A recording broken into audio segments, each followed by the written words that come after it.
नमस्कार साथियों, मैं मनीष पाल आप सभी का आपके अपने चैनल में तहे दिल से स्वागत और अभिनंदन करता हूं। आज हम लोग पढ़ रहे हैं कक्षा 11 की राजनीति विज्ञान किताब 2 का अध्याय 2 भारतीय संविधान में अधिकार और अधिकारों की इस चर्चा में आज हमारा लेक्चर नंबर 3 है। लेक्चर 1 और लेक्चर 2 में हमने बेसिक बातें जानी थी। लेक्चर 1 में हमने ये जाना था अधिकार क्या होते हैं, अधिकार का अर्थ क्या है, जो कि आज तक काफी लोगों को नहीं पता। हम कहते हैं कि हमारे ये अधिकार है, ये मेरा अधिकार है, मेरा ये अधिकार है, पर अधिकार का मतलब नहीं पता था। हम शब्द चर्चा में लाते हैं मौलिक अधिकार। मौलिक अधिकार का अर्थ पर हम लोगों ने चर्चा करी। लेक्चर 2 में हमने दक्षिण अफ्रीका में जो अधिकार है उन पर चर्चा करी। अब आज से यहां से हमारा मतलब ये चैप्टर एक मतलब बहुत इंपॉर्टेंट स्टार्ट हो जाता है। जो मौलिक अधिकार दिए गए हैं उन मौलिक अधिकारों पर एक एक पर हम विस्तार से और विस्तृत में चर्चा करने जा रहे हैं। तो आइए शुरुआत करते हैं। आज हम लोग क्या चर्चा करेंगे। आज जो सबसे पहला मौलिक अधिकार है समता का अधिकार, इस पर चर्चा करेंगे। इसके बाद आपने बहुत सी बार आरक्षण की बात सुनी होगी, रिजर्वेशन की बात सुनी होगी। बहुत सी बार आपने सड़कों पर आंदोलन भी देखे होंगे कि इस समुदाय के लोगों ने आरक्षण की मांग करी है। इसका पूरी कहानी समझेंगे। आरक्षण का मतलब क्या होता है, कब से लागू किया गया, इसके पीछे क्या कारण था, किन किन को दिया जाता है, पूरी परिस्थितियां इसकी समझेंगे शांतिपूर्ण तरीके से और तर्क रीजंस के साथ। हवा में बात अपन बिल्कुल भी नहीं करेंगे। फिर एक आपकी किताब में दे रखा, आप एक न्यायाधीश हैं, ओके, तो उसकी भी कंडीशन समझेंगे, उसको भी अपन समझेंगे। इससे पहले एक बार थोड़ा सा अपन परिचय पढ़ेंगे। क्या पढ़ेंगे? परिचय अपन लोग पढ़ेंगे, कुछ इंट्रोडक्टरी जानेंगे और फिर अपन लोग आगे बढ़ेंगे। ओके, तो आइए शुरुआत करते हैं आज के लेक्चर की। जब हम भारतीय संविधान की बात करते हैं तो भारतीय संविधान में हम कहते हैं कि जो भाग 3 है, या जिसे हम पार्ट कहते हैं इंग्लिश में, जो पार्ट 3 है, उसमें क्या जोड़े गए हैं? मौलिक अधिकार जोड़े गए।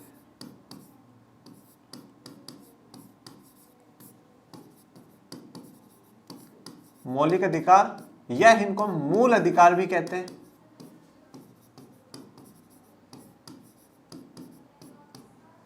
तो भाग 3 में मौलिक अधिकार या मूल अधिकार जोड़े गए हैं, जो कि अनुच्छेद 12 से लेकर करके 35 तक है। ओके, अनुच्छेद 12 से लेकर 35 तक है। इट्स मीन आर्टिकल 12 से 35 तक है। और टोटल हमारे कितने मौलिक अधिकार आज के मौजूदा समय में हैं?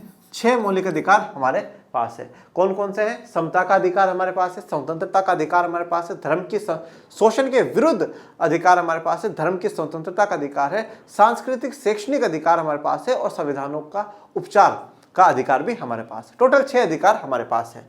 तो अब सबसे पहले जो समता का अधिकार है, जो हमारा पहला अधिकार है समता का अधिकार,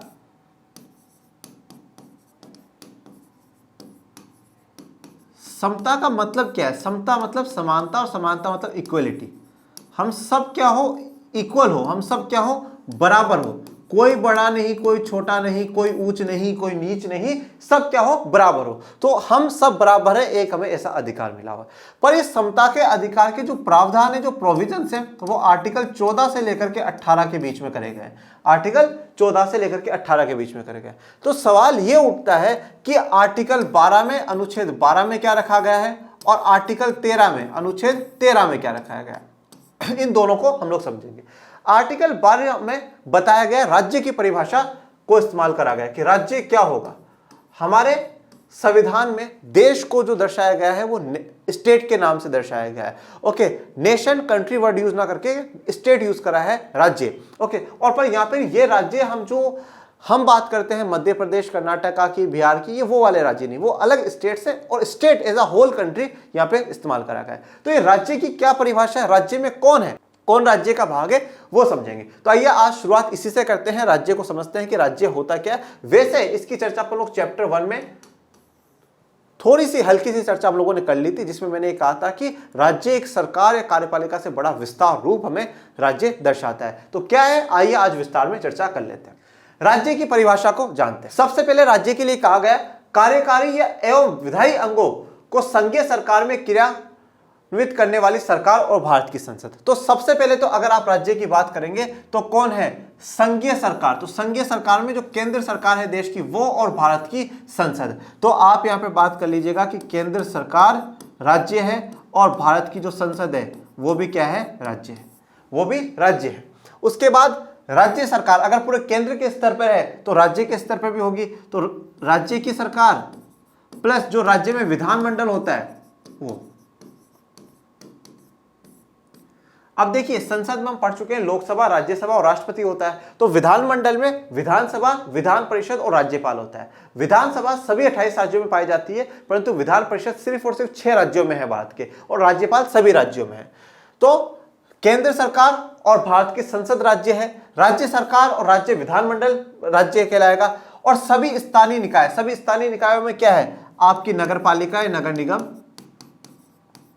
आप कक्षा 10 में राजनीति विज्ञान में जब संघवाद वाला आपने चैप्टर पढ़ा था, तो भारत में विकेंद्रीकरण का टॉपिक आपने पढ़ा था, तो उसमें आपने नगर निगम के बारे में जाना था। आपने उसमें जो पंचायत समितियां ये होती है, ये जो स्थानीय निकाय है, जो स्थानीय लेवल पर, लोकल लेवल पर होती हैं, वो सब भी क्या है, राज्य का भाग है।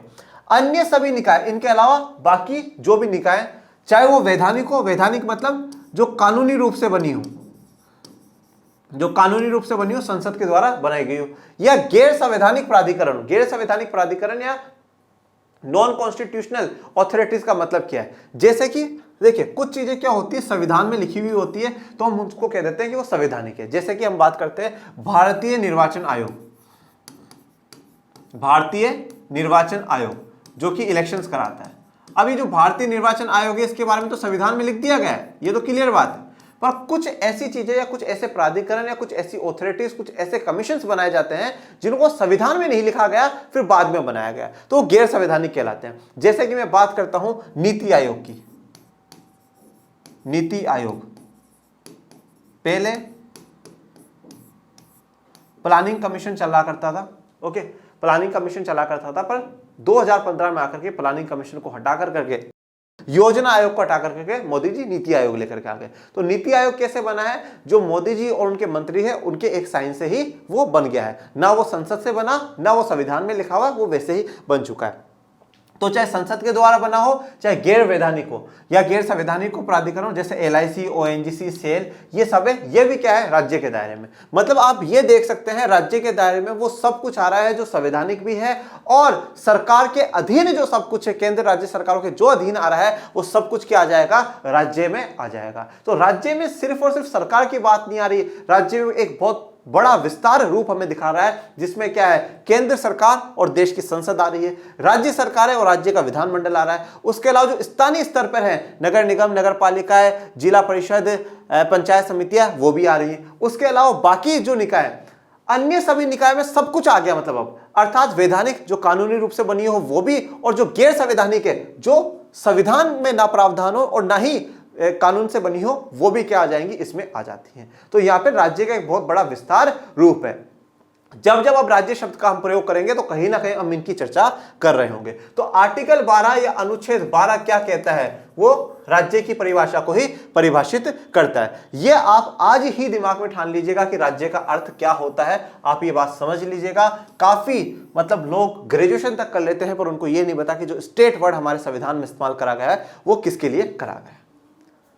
फिर बात करते हैं आर्टिकल 13 की, अनुच्छेद 13।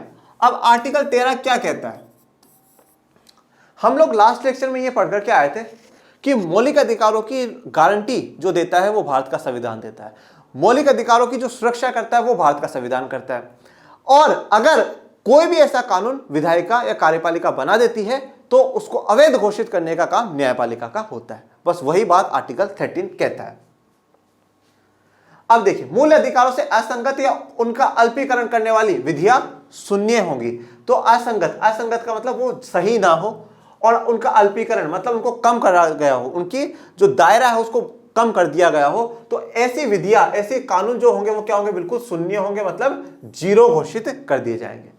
न्यायालय किसी विधि को मूल अधिकारों का उल्लंघन होने के आधार पर अवैध घोषित कर सकता है। और कौन सा न्यायालय कर सकता है, सर्वोच्च न्यायालय, सुप्रीम कोर्ट और हाई कोर्ट, ये दो कर सकते हैं। हम सुप्रीम कोर्ट कौन से अनुच्छेद के तहत जा सकते हैं, अनुच्छेद 32 के तहत, और हाई कोर्ट कौन से अनुच्छेद के तहत जा सकते हैं, 226 के तहत। तो 226, अगर हमारे किसी भी मौलिक अधिकार का उल्लंघन होता है तो हम हाई कोर्ट जा सकते हैं। क्यों, क्योंकि अनुच्छेद 226 में यह अधिकार हमें मिला हुआ है। और हम सुप्रीम कोर्ट भी जा सकते हैं डायरेक्ट, क्योंकि यह हमें अनुच्छेद 32 में अधिकार मिला हुआ है। तो अगर कोई भी सरकार ऐसा कानून बना देती है जो मूल अधिकारों मौलिक अधिकारों का उल्लंघन करता हो, तो न्यायालय उसे क्या कर देगा, अवैध घोषित कर देगा। वैध का मतलब क्या है, लीगल है, और अवैध मतलब इलीगल है, ये गलत कानून बनाया है, इसको हटा दिया जाए। अब विधि का मतलब क्या है, कानून का मतलब क्या है, संसद या राज्य विधानमंडल द्वारा पारित, भाई या तो देश की संसद ने बनाया हो, ओके, या राज्यों में जो विधानमंडल है, विधानसभा है, विधान परिषद है, उसने बनाया हो, तो इनको हम क्या कहते हैं, स्थायी विधियां कहते हैं। स्थायी क्यों है, ये फिक्स्ड है, ये बन गई, ये लंबे समय तक चलती जाएंगी, जब तक इसको हटाया नहीं जाता तब तक नहीं हटेंगी। ये देश की संसद से, राज्यों के विधानमंडल से, जो कि संवैधानिक है, उनसे पारित कराया गया है, तो ये स्थायी है। दूसरा है राज्यपालों और राष्ट्रपति द्वारा जारी अध्यादेश। देखिए अध्यादेश या ऑर्डिनेंस क्या होता है, हमारे देश में संसद जो है वो क्या है, 3 बार मिलती है। एक मिलती है फरवरी मार्च के करीबन, फिर एक मिलती है जुलाई अगस्त के करीबन, और एक नवंबर दिसंबर के करीबन। अब जैसा मान लीजिए कोई एक ऐसी स्थिति आ चुकी है कि हमें, सरकार को ऐसा लग रहा है कि नहीं भाई इस कानून की बहुत ज्यादा आवश्यकता है, ये बनना चाहिए, परंतु अभी संसद तो बैठी हुई नहीं है, कानून बनवाओगे कैसे, तो फिर वो क्या करते हैं, एक बिल तैयार करते हैं, जिसे हम प्रारूप या ड्राफ्ट कहते हैं, वो तैयार करते हैं। अगर केंद्र सरकार है तो वो राष्ट्रपति के पास जाएगी और राष्ट्रपति पे उससे साइन करा लेगी। साइन कराने का मतलब है वो ऑर्डिनेंस हो गया, अध्यादेश हो गया। अध्यादेश का मतलब यह है कि एक तरीके से टेम्परेरी कानून बन चुका है। कैसा बन चुका है, टेम्परेरी कानून बन चुका है, अस्थायी कानून बन चुका है। ये सिर्फ और सिर्फ 6 महीने के लिए ही वैलिड रहेगा। कितने महीनों के लिए, 6 महीनों के लिए वैलिड रहेगा। अगर 6 महीनों के अंदर अंदर इस कानून को संसद से पारित नहीं कराया गया तो ये कानून क्या हो जाएगा, अवैध घोषित हो जाएगा, ये कानून खुद पे खुद ही खत्म हो जाएगा। और ऐसा ही अगर राज्य में कोई ऐसी सरकारें चाहें कि नहीं हमें कोई कानून लाना है, पर राज्य की विधानमंडल अभी नहीं बैठा हुआ है, तो वो किसके पास जाएंगी, राज्यपाल के पास जाएंगी, और वह भी यही काम करवा सकती है, और वो भी 6 महीने के लिए लागू हो सकता है। तो कानून में क्या है, जो स्थायी हो, जो कि देश की संसद से, राज्य विधानमंडलों से पारित हो चुके हों, और अस्थायी, अब इनको हम क्या कहते हैं, अस्थायी, टेम्परेरी है ना, ये अस्थायी विधियां कहलाती है। अब ये टेम्परेरी है, तो इनसे क्या है कि भाई 6 महीने के अंदर खत्म हो जाएगी, ये भी कानून का रूप है। और संवैधानिक साधन, संवैधानिक साधन का मतलब यह है कि भाई जैसे कि अध्यादेश हो गया, या कोई आदेश दे रहे हैं, और कुछ ऑर्डर है, वो सब कुछ इसमें आ जाएगा। तो ये क्या है, ये विधि का रूप है, ये कानून का रूप है, ठीक है। ये कानून में आ जाता है कि संसद या राज्य विधानमंडल के द्वारा पारित हो, राज्यपाल राष्ट्रपति द्वारा अध्यादेश हो, या संवैधानिक साधन हो, ये सारे इसमें आ जाते हैं। तो अगर ये कोई सा भी ऐसा हो जो क्या कहता हो कि मूल अधिकारों का उल्लंघन करता हो, तो न्यायालय उसे क्या कर सकता है, अवैध घोषित कर सकता है। और उससे अवैध घोषित करने के लिए यहाँ पे आर्टिकल 13 में यही बात कही गई है।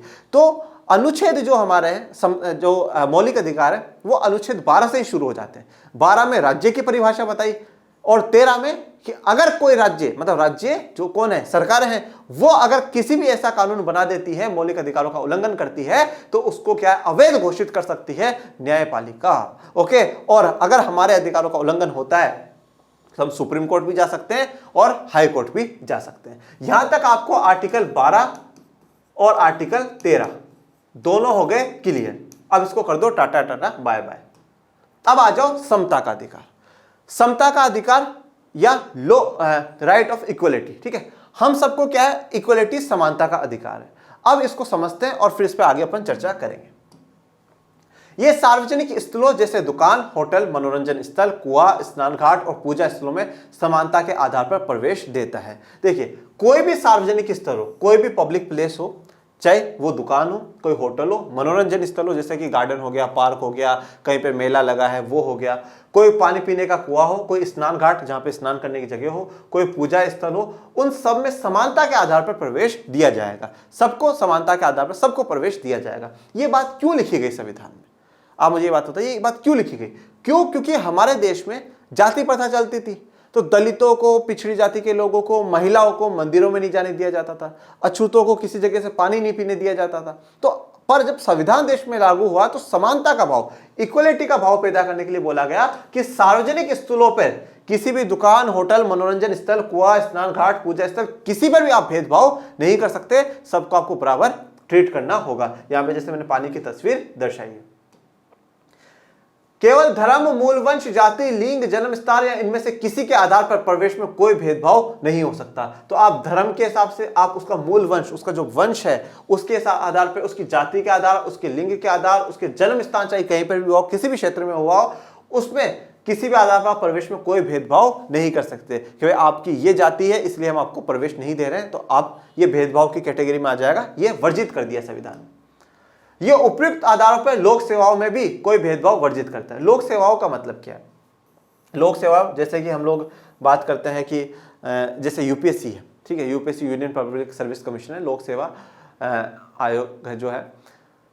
तो अब वहां पर अगर हम इन किसी भी लोक सेवाओं में अगर वहां पर भी हम एंट्री लेना चाहते हैं तो वहां पर भी सभी के सभी प्रकार के जो भेदभाव है वो वर्जित होंगे। वहां पर किसी धर्म के आधार पर ऐसा नहीं कि भाई आप इस धर्म के हो तो आपको यहाँ पर सर्विस अप्लाई नहीं करने दिया जाएगा, या आप इस जाति के हो, आप महिला हो, आपका ये रंग है, इस प्रकार के भेदभाव बिल्कुल वर्जित करता है।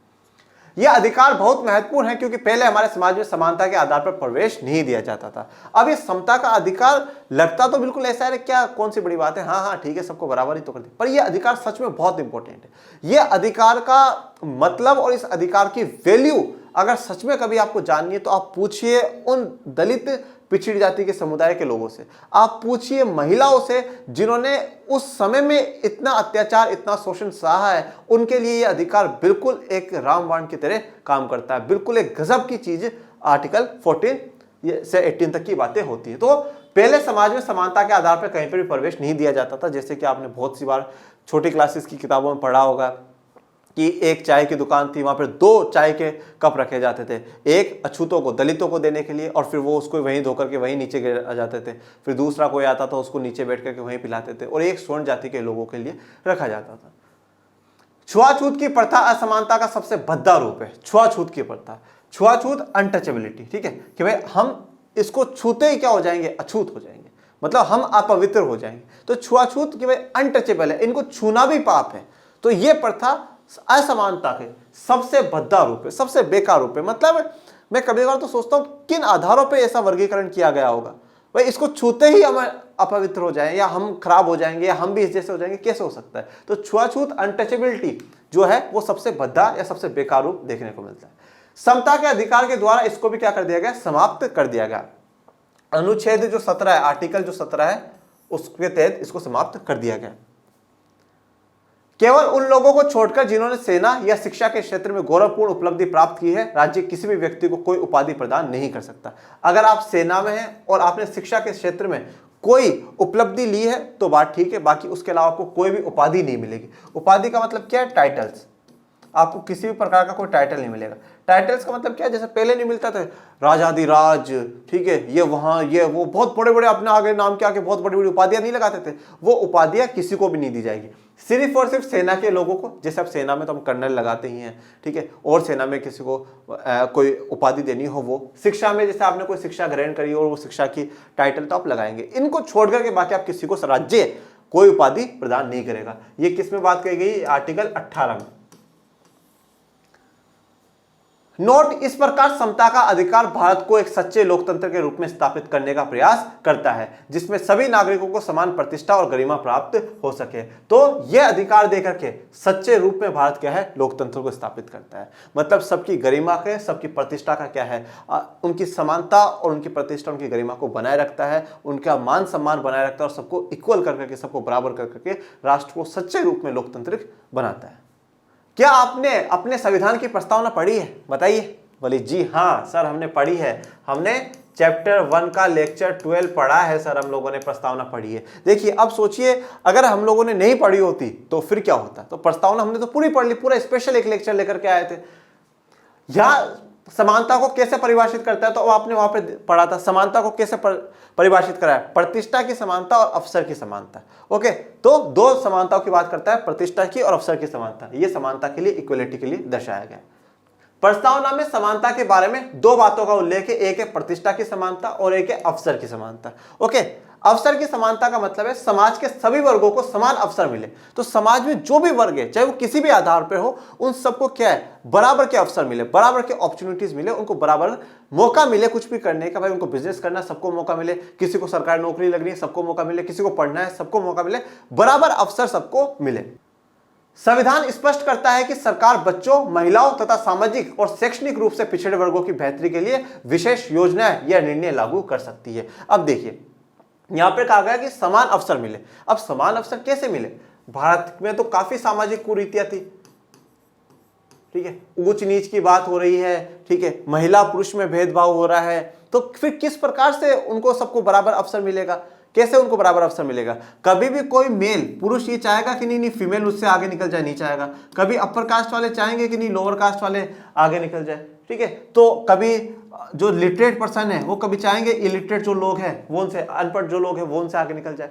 तो इतनी प्रकार के जो भेदभाव कुरीतियां हैं, तो फिर किस प्रकार से अवसर की समानता मिल सकती है? तो इसलिए संविधान ने स्पष्ट बात कही है कि बच्चों को, महिलाओं को और सामाजिक और शैक्षणिक रूप से जो पिछड़े वर्ग हैं, सामाजिक मतलब समाज में हजारों सालों तक वो पिछड़े हुए रहे, शैक्षणिक रूप से उनका शिक्षा का स्तर बहुत पिछड़ा हुआ है, आज भी वो उनको पढ़ाई लिखाई के बारे में कुछ भी नहीं पता, ऐसे वर्गों के लिए सरकार विशेष योजनाएं और निर्णय लागू कर सकती है। तो सरकार विशेष योजनाएं, कोई विशेष पॉलिसी भी ला सकती है, सरकार उनके लिए कोई विशेष निर्णय भी ले सकती है। आपने नौकरियों और स्कूलों में प्रवेश के लिए आरक्षण के बारे में अवश्य सुना होगा, सबने सुना होगा, ऑलमोस्ट सबने सुना होगा, नहीं सुना होगा तभी अब आज अपन चर्चा करेंगे। समानता के सिद्धांत का पालन करने के बावजूद यहां आरक्षण क्यों है? अब यह सवाल क्यों उठा है यह भी अपन चर्चा करेंगे। आइए बात करते हैं आरक्षण की। सबसे पहले तो इस वर्ड का मतलब समझना जरूरी है। अगर हम आरक्षण को इंग्लिश में लिखते हैं तो हम लिखते हैं रिजर्वेशन, ओके। और रिजर्वेशन का आप स्टार्टिंग के वर्ड देखिए, रिजर्व। रिजर्व का मतलब क्या होता है? किसी चीज को आप बुक कर देते हैं। जैसे कि मान लीजिए मैं एक ऑफलाइन क्लास में पढ़ा रहा हूं, मेरी क्लास में 40 बेंचें लगी हुई हैं और मैंने ये कह दिया कि जो शुरुआत की 10 बेंचें हैं इन पर सिर्फ और सिर्फ लड़कियां बैठेंगी, ठीक है ना, इन पे सिर्फ लड़कियां बैठेंगी, तो वो क्या हो गई, वो सीटें लड़कियों के लिए रिजर्व्ड हो गई। मैंने ये कह दिया कि इन 10 बेंचों पे जिनकी हाइट कम है, इन 10 बच्चों की हाइट कम है, ये 10 ही बैठेंगे, चाहे वो लड़का हो चाहे लड़की हो, वो 10 ही बैठेंगे। तो जिनकी हाइट कम है उनके लिए मैंने वो सीटें रिजर्व कर दी, बुक कर दी। जैसे कि आप ट्रेन में जाते हैं तो ट्रेन में आप रिजर्वेशन कराते हैं, इसका मतलब क्या है, वो सीट आपके लिए बुक हो गई, उस सीट पे कौन जाएगा, आप ही जाएंगे। तो रिजर्व का मतलब है आप उस चीज को बुक कर देते हैं। अब हमारे भारतीय संविधान में 3 जगह रिजर्वेशन दिया गया है, ठीक है, 3 जगह रिजर्वेशन है। पहला जो रिजर्वेशन है वो राजनीतिक आरक्षण है, राजनीतिक आरक्षण है। यह राजनीतिक आरक्षण कहां पर दिया गया है? लोकसभा में और राज्य की जो विधानसभा है उनमें। अब सबसे पहले इसी को ही समझते हैं, लोकसभा और विधानसभा। अब सबसे पहला सवाल यह आता है कि आरक्षण दिया किसे गया है? आरक्षण जो दिया गया है वो जाति के आधार पर दिया गया है। किस पे दिया गया है? जाति के आधार पर दिया गया है। अब जाति के आधार पर दिया गया, पर जाति का आधार कहां से बना, जाति का आधार कहां है? तो हमारे देश में जो जाति का आधार अगर हम लोग देखते हैं तो हम मानते हैं वर्ण व्यवस्था जो थी वो जाति का आधार थी। इस वर्ण व्यवस्था को अगर आप समझेंगे तो सबसे ऊपर जो सुप्रीम है वो है ब्राह्मण, उसके बाद जो आते हैं वो है क्षत्रिय, उसके बाद जो आते हैं वो है वैश्य, और उसके बाद जो आते हैं वो है शूद्र। अब ये 4 वर्ण पहले के समय में बनाए गए थे। तो ब्राह्मण का काम है लोगों को पढ़ाना लिखाना पूजा पाठ करना, क्षत्रिय का काम है देश की बाउंड्रियों को सुरक्षित करना और राजा महाराजा बनना, मतलब आप एक तरीके से सोल्जर का काम करें। वैश्य का काम है व्यापार करना, ओके, और शूद्र का काम है इन तीनों वर्गों की सेवा करना।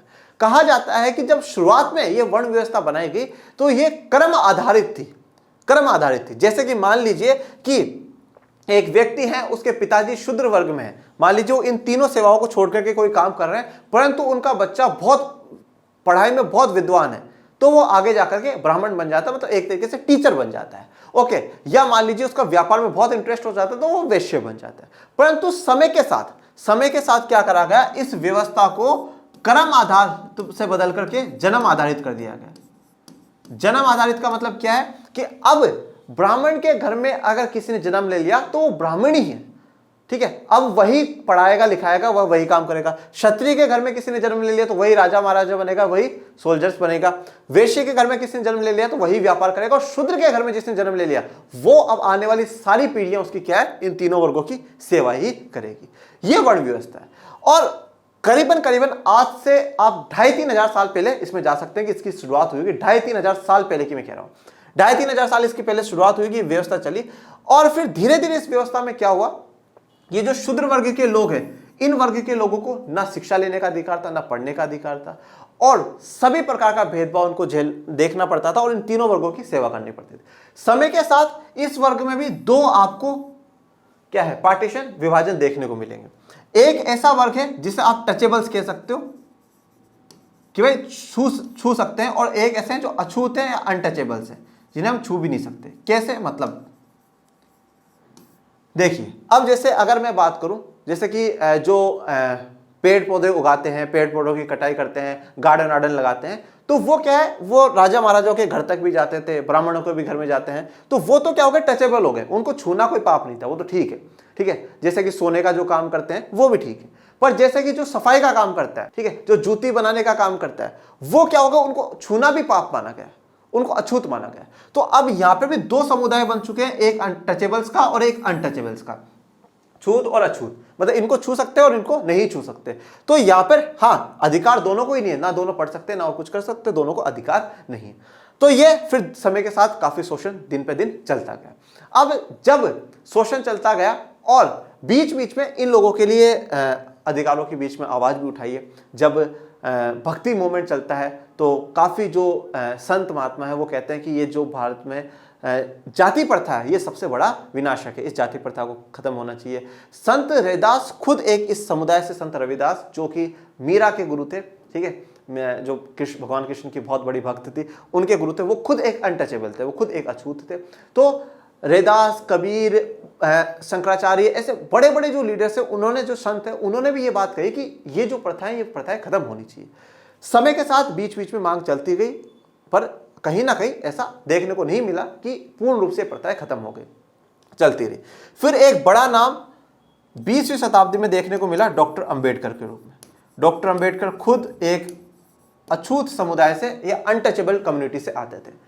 डॉक्टर अंबेडकर ने एक ही चीज को हथियार बनाया, वो थी शिक्षा, एजुकेशन, कि मुझे क्या करना है, एजुकेशन लेनी है, और एजुकेशन लेने के बाद मेरा एक ही उद्देश्य है, देश के जितने भी वंचित वर्ग के लोग हैं, चाहे अछूत हो चाहे महिलाएं, और महिलाएं तो इन तीनों वर्गों की भी, उनको भी अधिकार नहीं है, चाहे अछूत हो, वंचित, जो वंचित है, जिनको आज तक अधिकार नहीं मिले, उनको अधिकार दिलाना और उनके लिए लड़ना ही मेरा जीवन का उद्देश्य रहेगा, ये डॉक्टर अंबेडकर कहते हैं।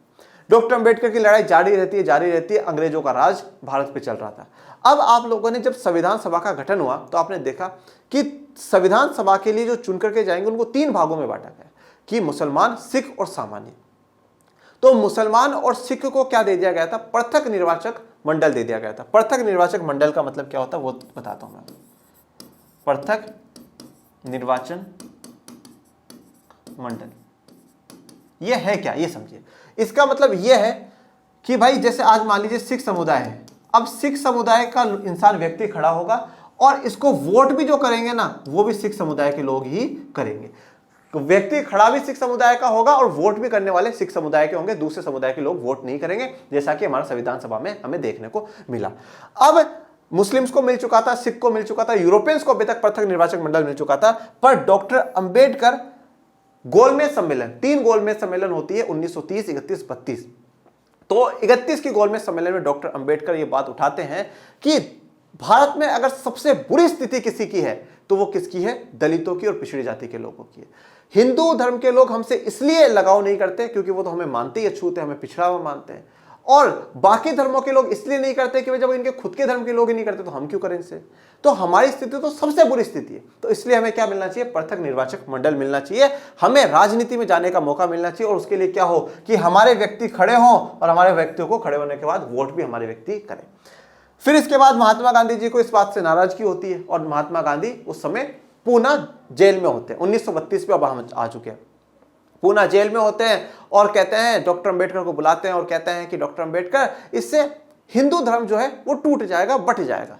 पर डॉक्टर अंबेडकर ये कहते हैं कि जब दलितों के साथ, अछूतों के साथ अत्याचार होता है, उनको एक सार्वजनिक जगह से पानी नहीं पीने दिया जाता, उनको शिक्षा से वंचित करा जाता है, तब ऐसा क्यों नहीं होता। अब जब आज हमें कोई अधिकार मिल रहा है तो आप इसके लिए क्यों मना कर रहे हैं। तो फाइनली डॉक्टर अंबेडकर और महात्मा गांधी के बीच में पूना समझौता या पूना पैक्ट होता है। पूना पैक्ट ये आपने कक्षा 10 में पढ़ा होगा, पूना जगह का नाम है और समझौता दोनों के बीच में हुआ। उसमें यह बात कही गई कि आप ये पृथक निर्वाचक मंडल को मत मानिए, डॉक्टर अंबेडकर को कहा जाता है कि आप पृथक निर्वाचक मंडल को मत मानिए, आपको इसकी जगह हम क्या देंगे, आरक्षण देंगे, रिजर्वेशन देंगे। कहां पे, जो हमारी विधायक परिषदें होंगी उनमें हम आपको आरक्षण देंगे, आपके समुदाय के लोगों को। तो अब यहां से पृथक निर्वाचक मंडल हट गया और आरक्षण आ गया। अब पृथक निर्वाचक मंडल में क्या था कि सिख व्यक्ति, अगर सिख है वो खड़ा हो रहा है तो उसको वोट सिख ही करेंगे, पर अब यहां पे ऐसा था कि अगर दलित व्यक्ति खड़ा हो रहा है तो उसको वोट अब सारे के सारे करेंगे। ये आरक्षण की व्यवस्था है, ये पृथक निर्वाचक मंडल। तो यहां से फिर डॉक्टर अंबेडकर आरक्षण के लिए स्पीड बढ़ा देते हैं कि हाँ भाई रिजर्वेशन आरक्षण मिलना चाहिए। पर सिर्फ बात यहीं से नहीं थी, इससे पहले 20वीं शताब्दी में कोल्हापुर के एक महाराज होते हैं साहू जी महाराज, छत्रपति साहू जी महाराज, वो भी इस प्रकार की व्यवस्था अपने मंत्रिमंडल में करते हैं कि 50% से करीबन लोगों को, दलित पिछड़ी जाति के लोगों को बिठाते हैं और स्वर्णों को ये आदेश देते हैं, उच्च जाति के लोगों को ये आदेश देते हैं कि अगर आपने इनके हाथ का पानी नहीं पिया या किसी के हाथ के कुछ खाया पिया नहीं तो आपको इस मंत्रिमंडल से या हमारे दरबार से निष्कासित कर दिया जाएगा। तो कहीं ना कहीं वो व्यवस्था भी हमें एक बार देखने को मिली कि कुछ चीजें रिजर्व धीरे धीरे होती भी आई। यहां से बात शुरू होती है और फिर जब संविधान निर्माण की बात आती है तो आरक्षण का मुद्दा वहां पर उठता है। तो 3 प्रकार का आरक्षण दिया गया। अब जातियां अभी भी क्या सिर्फ ये 3 ही है। फिर क्या करा गया कि ब्रिटिश सरकार ने अपने अधिनियमों में, जो हमने देखा 1909, 1919, 1935, उन अधिनियमों में उन्होंने डिफाइन कर दिया। एक बनाई एससी। एससी का मतलब है शेड्यूल कास्ट, या जिसे हम लोग कहते हैं अनुसूचित जाति। इसमें वो जातियां आती हैं जो उस समय की अछूत हैं, दलित जातियां हैं, वो उसमें आती है। दूसरी है ST, scheduled tribes. Scheduled tribes क्या, आदिवासी समुदाय के लोग हैं जो जंगलों में रहा करते थे, काफी पिछड़ चुके हैं आदिवासी समुदाय। जैसे कि हमने हमारे आजादी में भी देखा, बिरसा मुंडा का रोल हमने देखा, अल्लूरी सीताराम राजू का रोल हमने देखा, ये आदिवासी समुदाय के लोग थे वो।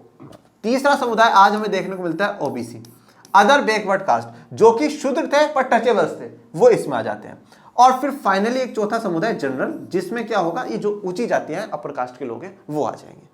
तो जब देश का संविधान बना उस समय 2 वर्गों को, किसको, एससी को और एसटी को, अनुसूचित जाति और जनजाति के लोगों को आरक्षण दिया गया। तो राजनीतिक आरक्षण लोकसभा में और राज्यों की विधानसभाओं में, इसमें उनको वहां की अपनी जनसंख्या के आधार पर दिया गया। इनका जनसंख्या में कितना प्रतिशत अनुपात होगा, जैसे मान लीजिए टोटल भारत की जनसंख्या 100 है और 100 में से 10 लोग एससी एसटी के हैं, तो क्या होगा कि अगर हमारे पास टोटल मान लीजिए 20 सीटें लोकसभा में हैं, तो इसका 10% मतलब 2 सीटें हम किसको देंगे, एससी एसटी के वर्ग के लोगों को देंगे। तो ये क्या है, जनसंख्या के आधार पर दिया गया। और इसमें यह बात कही गई कि ये जो राजनीतिक आरक्षण है ये 1950 से लेकर के 1960 तक ही रहेगा, सिर्फ और सिर्फ 10 सालों तक ही रहेगा। अगर भविष्य में संसद को ऐसा लगता है कि अब अनुसूचित जाति जनजाति के जो वर्ग के लोग हैं वो प्रतिनिधित्व उनमें पहुंच रहे हैं, तो आप बंद कर सकते हैं। परंतु 60 के बाद हर 10 साल में संसद सरकारें बढ़ाती गई और 2019 में फाइनली नरेंद्र मोदी जी ने इसको बढ़ा कर करके 2029 करवा दिया। तो 2030 तक अब लोकसभा और विधानसभा में अनुसूचित जाति और जनजाति के लोगों के पास आरक्षण रहेगा। उसके बाद दूसरा आरक्षण दिया गया शिक्षा में, या आप कह सकते हैं शैक्षणिक संस्थानों में। शैक्षणिक संस्थानों में मुख्यतः कहां देखने को मिलेगा आपको, जैसे कि कॉलेज जो है, कॉलेजेस होते हैं, स्कूलों में तो नहीं है, कॉलेजेस होते हैं। अब आपकी स्कूल में परसेंटेज बनती है 12th में, और 12th की परसेंटेज के बेसिस में आपको कॉलेज में एडमिशन मिलता है। अब उसमें यहां पे कुछ सीटें फिक्स्ड हैं कि भाई इतनी सीट 15 के करीबन एससी, 7.5 के करीबन एसटी, और फिर बाद में ओबीसी के जो ओबीसी है उसको भी यहां पे रिजर्वेशन दिया गया। कब दिया गया है, 1992 के करीबन, वो एक अलग कहानी है, वो कभी और समझेंगे। 27% आरक्षण यहां पे दिया गया। तो ये जो टोटल बनता है ये बनता है 49.50% रिजर्वेशन। मतलब ये था कि अगर कॉलेज में 100 सीटें होंगी तो 15 सीटें अनुसूचित जाति के वर्ग के लोगों को, 7.5 सीटें मतलब 7-8 सीटें एसटी वर्ग के लोगों को, और 27% सीटें ओबीसी, और बाकी जो है 50.5 उसमें स्वर्ण जाति के लोग आ सकते हैं यहाँ पे। तो अब इनकी थोड़ी बहुत आपको मार्क्स में डिफरेंस भी देखने को मिलेगा। क्यों? क्योंकि यहाँ पर आप देखेंगे इनके थोड़े मार्क्स कम हो सकते हैं, इनके ज्यादा हो सकते हैं, इनके कम हो सकते हैं, इनके थोड़े ज्यादा हो सकते हैं। कारण यह भी है कि हजारों सालों तक जो नहीं पढ़े अब वो धीरे धीरे स्ट्रीम में जुड़ रहे हैं, मुख्य धारा में जुड़ रहे हैं, तो नंबर कम होते हैं। ऐसा ही दिया गया फिर नौकरियों में, सरकारी नौकरी में। सरकारी नौकरियों में भी आरक्षण दिया गया और उसमें भी यही रेशियो करीबन करीबन अपनाया जाता है। पर सरकारी नौकरी में आप ये बात ध्यान रखिएगा कि सभी नौकरी में आपको देखने को मिलेगा, यूपीएससी में भी है, आरपीएससी में भी, बाकी जैसे आप चार्टर्ड अकाउंटेंट सीएस की तैयारी करते हैं वहां पर आपको रिजर्वेशन नहीं देखने को मिलेगा, आरक्षण नहीं है। आप न्यायपालिका में रिजर्वेशन नहीं है, आरक्षण नहीं है। सुप्रीम कोर्ट, हाई कोर्ट के जो जजेस बनते हैं उनमें किसी भी प्रकार का कोई भी आरक्षण नहीं है। ओके, तो यह आरक्षण की व्यवस्था करी गई, पर हटाने या बदलने के लिए 10-10 साल में सिर्फ और सिर्फ राजनीतिक आरक्षण की बात हुई, शिक्षा के या नौकरी के आरक्षण की बात नहीं हुई कि इसको हटा दिया जाए।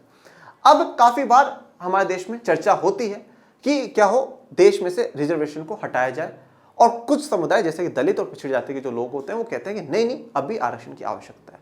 वैसे ये मुद्दा फाइनली संसद के हाथ में, देश के न्यायपालिका के हाथ में। पर अगर चर्चा इस पे करी जाए, जब ये बात आती है जैसे उच्च जाति के या स्वर्ण जाति के जो लोग हैं वो ये कहते हैं कि काफी SC/ST के वर्ग के लोग ऐसे हैं जो कि काफी संपन्न हो चुके हैं, काफी पावरफुल बन चुके हैं, काफी अच्छी पोस्टों पर भी बैठे हुए हैं, काफी अच्छा पैसा भी है, तो उनको शायद अब आरक्षण की जरूरत नहीं है, तो इसलिए हटा देना चाहिए। ओके, या उनको बाहर कर दे, बाकी जो बाकी बचे हुए हैं उनको ले लिया जाए। कुछ हद तक उनकी बात ठीक है। पर दूसरी तरफ जो दलित समुदाय के या SC/ST वर्ग के लोग हैं वो ये कहते हैं कि हजारों सालों तक हमारे साथ शोषण हुआ, अत्याचार हुआ, और हजारों सालों तक एक व्यवस्था चली जिसमें एक घर में जन्म लेने के साथ ही वो व्यक्ति महान और एक घर में जन्म लेने के साथ ही वो व्यक्ति बदनाम हो जाया करता था। ओके, और आज भी बड़े स्तर पे, बड़े लेवल पर अगर आप देखेंगे तो हमारे प्रतिनिधित्व नहीं है, हमारे लोग हमें नजर नहीं आते हैं, ये दलित समुदाय के लोगों का कहना है। तो इसमें जैसे कि आप देखेंगे कार्यपालिका में, सरकार में, ये लोग कहते हैं कि आज तक भारत में 70-75 सालों में एक भी हम दलित प्रधानमंत्री नहीं बना पाए। जितना मंत्रिमंडल होता है उस मंत्रिमंडल में जो बड़े बड़े पद हैं, जैसे कि वित्त मंत्रालय हो गया, ठीक है, कानून का मंत्रालय हो गया, गृह मंत्रालय हो गया, इनमें आज तक इन बड़े मंत्रालयों में कभी भी किसी भी पार्टी की सरकारों ने दलितों को नहीं बिठाया है। एक डॉक्टर अंबेडकर थे जो कि कानून मंत्री बनते, उसके बाद शायद ही कोई बड़ा मंत्रालय संभालता हुआ दलित नजर आता है, उनको दूसरे अन्य मंत्रालयों में ही रखा जाता है। तो हमारे साथ ये अभी भी कहीं ना कहीं भेदभाव देखने को मिलता है। 2019 या 20 की बात मैं आपको बता रहा हूं, पीएमओ प्राइम मिनिस्टर ऑफिस में जितने भी हैं वहां एक सेक्रेटरी रखे जाते हैं, सचिव रखे जाते हैं, जो कि प्रधानमंत्री को एडवाइस देते हैं, मंत्रियों को एडवाइस देते हैं, मतलब एक खास एडवाइजर है मंत्रालयों के और प्रधानमंत्री के। तो लोकसभा में सवाल पूछा गया कि पीएमओ में के पास कितने सेक्रेटरीज, कितने सचिव है और उनमें से कितने SC/ST के हैं। तो जवाब दिया मंत्री ने कि हमारे पास टोटल 89 सचिव है, सेक्रेटरीज है, जिनमें से 4 के करीबन SC/ST के, मतलब 85 नहीं है। मतलब यहां पर बिल्कुल भी ना के बराबर ही हमारे पास सचिव है। मतलब ऊंचे पद पर फिर से क्या हुआ कि दलितों का प्रतिनिधित्व घट गया। न्यायपालिका में अगर हम देखें, सुप्रीम कोर्ट के चीफ जस्टिस ऑफ इंडिया में 2009 में एक दलित जज चीफ जस्टिस के पद से रिटायर्ड होकर के जाते हैं। उसके बाद कोई दलित जज भारत की सुप्रीम कोर्ट में नहीं होता है। अब भी मौजूदा हालात में एक है, तो है कि उनकी एज के अनुसार वो 2025 में चीफ जस्टिस बनेंगे। और एक बार किसी रिपोर्ट ने यह भी कहा था कि जो भारत की न्यायपालिका है वो कैसी है, Indian judiciary upper caste main based judiciary, मतलब ऊंची जाति पुरुषों के लिए ही वो न्यायपालिका बनी है। वहां पे ऊंची जाति के लोग और पुरुष ही ज्यादा प्रतिनिधित्व में है, महिलाएं और बैकवर्ड या लोअर कास्ट के लोग नहीं है। न्यायपालिका में कॉलेजियम सिस्टम चलता है, वो अलग से चर्चा करें।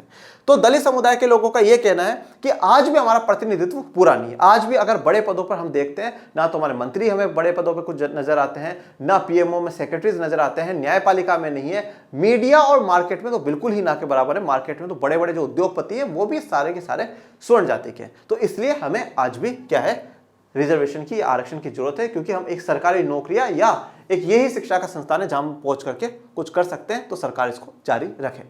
अब सरकार रखे या ना रखे, संसद रखे या ना रखे, वो संसद के हाथ में है, न्यायपालिका के हाथ में है। ओके, परंतु इसमें जब मैं यूपीएससी के जो बड़े बड़े टीचर्स हैं, फेमस टीचर्स हैं, जब मैं उनके वीडियोस देखता हूं तो ये बात कही जाती है उन टीचर्स के द्वारा कि समानता लाने के लिए यह व्यवस्था एक बहुत अति आवश्यक थी, बहुत जरूरी थी। और काफी लोग ये कहते हैं कि आर्थिक आधार पर दिया जाए, अमीर और गरीब के आधार पर इसको दिया जाना चाहिए। परंतु ये जो आरक्षण यहां पे दिया गया वो आर्थिक आधार का मुद्दा नहीं है। एक सफाई करने वाला व्यक्ति भी पैसे तो कमा लेगा, पैसे का बात नहीं है, बात है यहां पे प्रतिनिधित्व का। आपका लोकसभा में रिप्रेजेंटेशन हो, आपका किसी शिक्षा के क्षेत्र में रिप्रेजेंटेशन हो, आपका किसी न्यायपालिका में आपका कहीं पर प्रतिनिधित्व हो तो आप अपने समाज की समस्याओं को ला सकते हैं, उजागर कर सकते हैं। ये रिप्रेजेंटेशन का मुद्दा है, ये प्रतिनिधित्व का मुद्दा है। और अगर आप अफर्मेटिव एक्शन के नाम से गूगल पर सर्च करते हैं तो आपको विभिन्न देशों में इस प्रकार की व्यवस्थाएं देखने को मिलेगी। आपने कक्षा 10 में सत्ता की साझेदारी का अध्याय 1 पढ़ा होगा। उसमें बेल्जियम जब आपने पढ़ा, उसमें आपने देखा कि डच और फ्रेंच को 50-50% मिनिस्टर बनाए जाएंगे। ये भी क्या है, एक प्रकार की इस प्रकार की ही व्यवस्था है। ओके, और जैसे कि डॉक्टर विकास दिव्यकीर्ति एक दृष्टि IAS के मालिक हैं, और मतलब सबसे ज़्यादा लेजेंडरी पर्सन मुझे पूरे UPSC में सबसे ज़्यादा लेजेंडरी पर्सन है, एक आदर्श में से एक मैं उनको मानता हूँ। मैंने उनका वीडियो देखता हूँ, वो कहते हैं कि मैं खुद एक स्वर्ण जाति से हूँ, परंतु मेरे पूरा परिवार इसका विरोध करता है, पर मैं इसका एक स्वागत करता हूँ कि देश में समानता के लिए ये एक बहुत अति आवश्यक है। ओके, अब कुछ अच्छाइयाँ कुछ बुराइयाँ, इस पर चर्चा संसद को करनी चाहिए, और जो भी सुधार हो वो सुधार लेकर के बदलाव करने चाहिए। परंतु एक बात मैं ये कहता हूं, इस व्यवस्था में सुधार हो वो सुधार होने चाहिए, जो कमियां हैं वो हटनी चाहिए, और अच्छे सुधार जुड़ने चाहिए। जो इन जातियों में भी SC ST OBC में भी जो पिछड़ चुके हैं उनको आगे आने का और भी मौका मिलना चाहिए। और इस सबसे ज्यादा इंपॉर्टेंट मुझे जो लगता है वो ये लगता है कि हम सबको भेदभाव खत्म करना चाहिए। आज भी जब अगर हमें ये सुनने को मिलता है कि किसी दलित व्यक्ति को घोड़ी पर नहीं चढ़ने दिया जाता, तो ये दुख की बात है। ये दुख की बात है। जब वो ये मांग करते हैं तो फिर वो कहीं ना कहीं वो मांग सही कर रहे हैं। अगर कहीं पे ये कहा जाता है कि उस व्यक्ति को आज मंदिर में नहीं जाने दिया क्योंकि वो दलित है, या उसको यहाँ पे पीटा गया, मारा गया, ऐसी घटनाएं रोज हमारे अखबारों के सामने, हमारी नजरों के सामने आती है, पर हम उसे इग्नोर कर जाते हैं। ऐसे होता है, तो वो घटनाएं बंद होनी चाहिए। अगर हमें देश में शांति चाहिए, अगर हमें देश को विश्व गुरु बनाना है ना बच्चों, तो हमें भेदभाव से ऊपर उठना होगा, और चाहे वो भेदभाव कोई सा भी हो, चाहे जाति, धर्म, लिंग, रंग, आर्थिक स्थिति, कोई से भी आधार। ये आरक्षणता क्या होता है, किसको मिला हुआ है, कौन कौन से क्षेत्र में मिला हुआ है, सारी बातें क्लियर हो चुकी हैं। ठीक है, और अब रहे या नहीं रहे वो तो ठीक है, संसद के हाथ में, अपने हाथ में नहीं है। अब देखिए अनुच्छेद 16(4) क्या कहता है। इस अनुच्छेद की कोई बात राज्यों को पिछड़े हुए नागरिकों के किसी वर्ग के पक्ष में जिनका प्रतिनिधित्व राज्य की राय में राज्य के अधीन सेवा में पर्याप्त नहीं है, मतलब जिनका प्रतिनिधित्व पर्याप्त नहीं है, उनका प्रतिनिधित्व होना चाहिए वो भी है नहीं, तो उनमें आरक्षण का प्रावधान करने से नहीं रोकेगा। तो अब बहुत से लोग ये सोचते हैं कि जब सबको समता का अधिकार है, सबको बराबर के अवसर मिले, तो फिर यहाँ पे आरक्षण की व्यवस्था क्यों, किसी के लिए विशेष ये क्यों कहा गया कि इस सीट पे SC का आकर के बैठेगा, इस सीट पे ST का आकर के बैठेगा, इस सीट पे OBC का आकर के बैठेगा, ऐसी व्यवस्था क्यों। तो यहाँ पे साफ साफ ये बात आर्टिकल 16(4) में कही गई है कि अगर कोई पिछड़ा हुआ है वर्ग, तो उसके लिए क्या होगा, आरक्षण की व्यवस्था सरकार कर सकती है। अब पहले आरक्षण में यह एक मुद्दा था कि आर्थिक स्थिति पे होना चाहिए। गरीब दलित या स्वर्ण नहीं देखता, पिछड़ा अगड़ा नहीं देखता, गरीब गरीब होता है, वो किस घर में भी जन्म ले सकता है। तो इस बात को सरकार ने मानते हुए 10% रिजर्वेशन आरक्षण किसको दे दिया, EWS को दे दिया। किसको दे दिया, EWS को दे दिया। और किस में दिया है, शिक्षा में और नौकरी में दिया है। EWS कौन है, जो स्वर्ण जातियों में लोग हैं, जो कि गरीब है, जो कि थोड़ी सी एक इनकम का लेवल फिक्स कर दिया, उस इनकम के लेवल से नीचे है तो वो EWS में आ जाएंगे। तो अब यहाँ पर जो स्वर्ण जाति के लोगों की एक नाराजगी थी उसको भी सरकार ने दूर कर दिया, और टोटल अब आरक्षण का जो अनुपात है वो 59.50% हो गया। ओके, अब चर्चा करते हैं कि आप एक न्यायाधीश, आपको एक मजिस्ट्रेट बना दिया गया है। आपको ओडिशा के पुरी जिले के दलित समुदाय के एक सदस्य हादी बंधु से एक पोस्ट कार्ड मिलता है। देखिए, आप एक मजिस्ट्रेट है और उड़ीसा के पुरी जिले में, ठीक है, वहां का एक दलित समुदाय का एक सदस्य है हादी बंधु।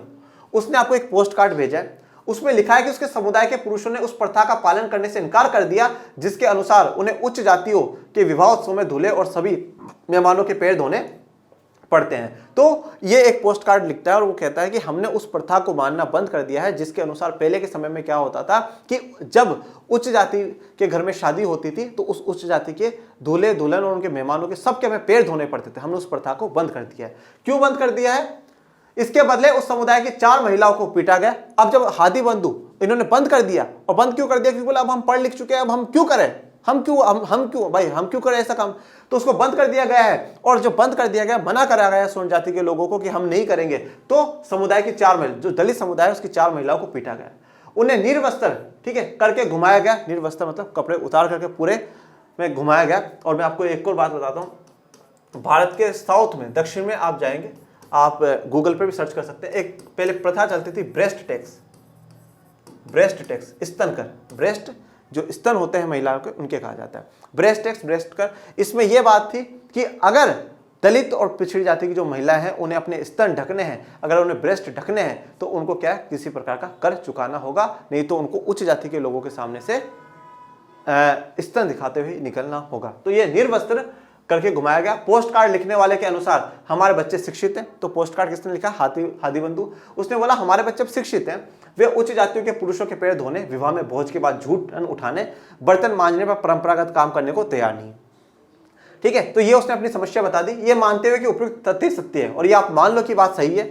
आपको निर्णय करना है कि क्या इस घटना में मौलिक अधिकारों का उल्लंघन हुआ है, आप इसमें सरकार को क्या करने का आदेश देंगे। तो अब आप मुझे बताइएगा कि कमेंट बॉक्स में क्या मौलिक अधिकार का उल्लंघन हुआ है और आप सरकार को क्या करने का आदेश देंगे। ओके, अब देखिए, अब हम लोग चर्चा कर लेते हैं। आज हमने आर्टिकल 14 से 18 पढ़ा, तो उन सबकी एक एक बार चर्चा कर लेंगे। अनुच्छेद 14 कहता है कि विधि के समक्ष समता एवं विधियों का समान संरक्षण। इसका मतलब क्या है, विधि के समक्ष समता, जैसे मान लीजिए ये एक पर्सन है ए, ये पर्सन है बी और ये है सी। ये मतलब मान लीजिए एक पॉलिटिशियन है, नेता है, ये एक अमीर आदमी है और ये एक गरीब व्यक्ति है। विधि मतलब कानून, और कानून का हमेशा हम किसके रूप में देखते हैं, न्यायालय के रूप में, कि भाई कोर्ट जो है वही विधि है। विधि के समक्ष समता, तो विधि के समान सब क्या है, बराबर है। अगर इसने गलती करेगी तो इसको सजा देगा, इसने गलती करेगी तो इसको, और इसने गलती करेगी तो इसको। ओके, तो विधि के समक्ष समता, आप कानून के सामने सब क्या हो, बराबर हो। दूसरी बात कहिए विधियों का समान संरक्षण। विधियों का समान संरक्षण मतलब क्या है, अगर न्यायपालिका में ये जाएगा तो इसको भी संरक्षण मिलेगा, इसको भी बचाया जाएगा, ये जाएगा तो इसको भी बचाया जाएगा, और ये कोई बात बोलेगा तो इसकी भी बात मानी जाएगी। मतलब विधि के समक्ष आपको समता है, विधि के समान सब बराबर हो, और विधि जो कानून है वो आप सभी का संरक्षण करेगी, चाहे आप किसी भी वर्ग से आते हो। अनुच्छेद 15 क्या कहता है, धर्म, मूल, वंश, लिंग, जन्म स्थान के आधार पर भेदभाव नहीं होगा। आर्टिकल 15 मूवी भी बन चुकी है। लोक नियोजन के विषय में अवसर की समता, सबको अवसर की समता होगी, परंतु इसमें आरक्षण एक अपवाद के रूप में है कि हाँ आरक्षण करा जा सकता है। और देखिए अभी हम इस चैप्टर में भी काफी अलग अलग लोगों के विचार पढ़ेंगे जो ये कहते हैं कि नहीं आरक्षण की आवश्यकता नहीं थी, हमारे समुदाय को नहीं है, इस समुदाय को नहीं है, वो अलग अलग विचारों को हम लोग पढ़ेंगे। ठीक है, मैंने आपको पूरी स्टोरी जो है वो पूरी स्टोरी समझा दी है कि भाई क्या होता है, कैसे होता है, क्या नहीं, सारी व्यवस्था आपको बता दी। अनुच्छेद 17 अस्पृश्यता का अंत और उसका आचार निषिद्ध। आप अस्पृश्यता, अनटचेबिलिटी बिल्कुल बंद कर दी गई और उसका आचरण भी नहीं कर सकते कि भाई आप उसको मान रहे हो, उसको फॉलो कर रहे हो, वो भी मना कर दिया गया। उपाधियों पर रोक, जो भी टाइटल्स है उन सारी उपाधियों पर, उन टाइटल्स पे क्या कर दिया गया है, रोक लगा दी गई। तो इसी के साथ हमारा जो आज का लेक्चर है वो पूरा कंप्लीट होता है। और ठीक है, मौलिक अधिकारों में पहला जो हमारा अधिकार है समता का अधिकार, वो आपको मैंने समझा दिया। अब दूसरा हमारा होगा स्वतंत्रता का अधिकार। स्वतंत्रता के अधिकारों में भी हम कुछ ऐसी केस स्टडियो के बारे में चर्चा करेंगे जिनके बारे में जानेंगे, आपको पूरी नॉलेज जो है वो हो जाएगी। ओके, जितनी नॉलेज मैं आपको दे सकता हूँ और आपके लिए इनफ है उतनी नॉलेज मैं आपको दे रहा हूँ। और अब आप मुझे बताइए कैसा लगा आपको लेक्चर, और मिलते हैं नेक्स्ट लेक्चर में। तब तक के लिए थैंक यू सो मच। जय हिंद, जय भारत।